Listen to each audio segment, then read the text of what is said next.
Here with first-time Olympian Stephen Curry. Steph, for someone your age, at this stage of your career, what does being in the Olympics for the first time mean to you? It means everything. That's why I was so excited and honored to have the opportunity to do it. Conversations kind of started last fall, after the struggles for the World Championship team, which it happens. The world's getting better. We started talking about who would want to commit to this journey, and the stars had to align. Obviously, like there's been 2 years. Well, maybe no, just the 1 year in 2016 where I wasn't physically right to go play, and then 21, I can't really remember why I didn't, but just to have this opportunity, like you said, the first time, it's one of those things that having a first, it gets you, you feel like a kid again, and get the jitters before the first practice, and I'm sure I'll have it before the first game, and having the full Olympic experience. So it means the world, and I'm excited to be here. Is it different doing this experience as a made man? Like you did the Worlds in 14, but you had a great year going into that, but you weren't a 4-time champion, a 2-time MVP. Do you walk into the building feeling a little different amongst your peers, knowing that you're so accomplished?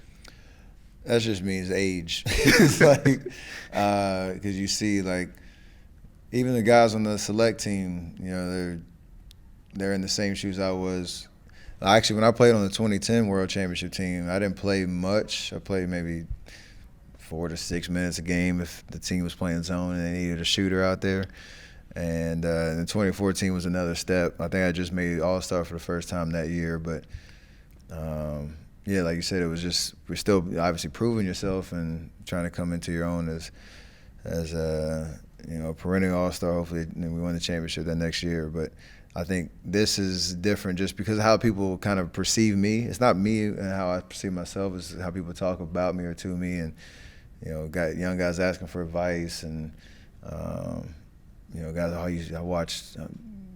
Edwards was just 22 years old. Like, he watched us when he was a kid. So now he's on his teammates with him. So it's just a different perspective. I don't perceive it as because I'm a made man or anything. It's just we still have something to prove this year because there's a lot on the line. So be able to push that off and just play basketball and hoop. What's going to be more awkward, having LeBron as a teammate for an extended period of time or not having Klay Thompson as a teammate? No, not having Klay, man. It still hasn't really sunk in just because you've been doing it for 13 years together. And, Coach made a joke. He's like, sometimes you can't really find Klay in the off seasons, and you don't really hear from him as much. And then he shows up at training camp ready to go. I kind of have this idea that in October he'll still like, hey guys, what's up?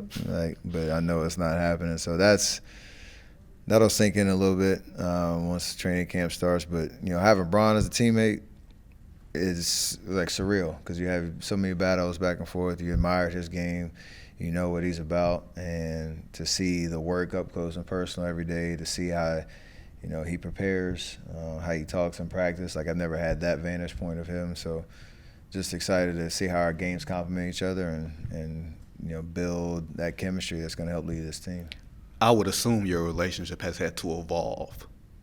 You and LeBron's relationship has had to evolve from when you first arrived on the scene as a contender, and he's been there. There's some friction. And I feel like maybe now, as you guys are sort of on the back end of it, your relationship, I would assume, has gotten better and will get better. The relationship started off great at the beginning. Not to say it was bad at any point, but it was great when I was in NCAAs, right? Exactly. And he came to a couple games, and then he invited me over to his house my rookie year before we played Cleveland. And he was in Akron to, like you said, some of the final stuff. And obviously in the finals, that brings out the healthy animosity of somebody standing in your way of a goal. And you're going to have some bad blood out there. But through it all, like, I'm a firm believer you can be competitive. You can, have that killer instinct and see blood on the other side, but still have the utmost respect for who you're playing against. And that's the ultimate compliment for a guy like Bron, who's always pushed the bar, higher and higher with everything that he's done. So to now be in a situation where we're still in the same conference, they beat us in the playoffs, last year, and like there's still that competition, but I can fully enjoy this experience and get to know them at a much deeper level as teammates, and I think that's what we both deserve at this stage in our career. It's pretty dope. For sure. Like at this stage, you brought up the championship in 22. You won one playoff series since then. The franchise has gone through a lot of different changes since then.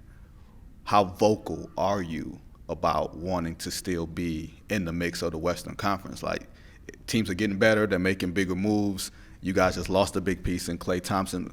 Are you content riding it out with the franchise, or will you put pressure on Golden State to try to stay there? Like, where do you sit as far as where your career is and maybe even seeing yourself in a different uniform? No, I haven't gotten there at all. And it's funny just because the way that things happen, whether it's the big headline like Klay Thompson's going to Dallas, and you probably haven't heard from me, and it's like this thing of, oh, does Steph want that, or did Steph talk to the organization? Like, if you know basketball and you know how this works, like I know what's going on, and I know all the ramifications of every decision. You know, I'm not making the decisions, but you know, you want that collaborative kind of approach. Winning is hard in this league, man, and the fact that we've been able to do it for this long, it's been amazing. Trying to keep the core together this long has been amazing. Obviously, Klay is the first one to not be a Warrior, and so it's a different dynamic. I always want to win, plain and simple, and there's no contentment on just cashing a check and playing basketball and riding it out. Like, pressure is applied on, like, I want to win and I want to be in the best position to make that happen. Doesn't guarantee anything, but until that changes and I feel that energy changes, then, you know, I go about my business the same way, and that's where I'm at. Well, Steve said it yesterday. We all want things to end a certain way, but it doesn't always end that way. LeBron has switched teams. You've had Kevin as a teammate. Not having him as a teammate, you see changes in professional sports. Do you want to be that person that says, I'm staying with one franchise for my entire career, or is it just contingent upon where the franchise is? Yeah, I mean, I can clearly say I want to be a Warrior for life. That's always been my goal. And I'm saying that sitting in this chair right now. But like you said, life and especially life in the NBA, it is a wild environment, and things change quickly, and the league has changed quickly. So we're trying to adapt and evolve. And yeah, until that, I'll let everybody know if that changes. But right now, like, of course, the goal is always to finish my career with one team. Appreciate you, man. Yes, sir.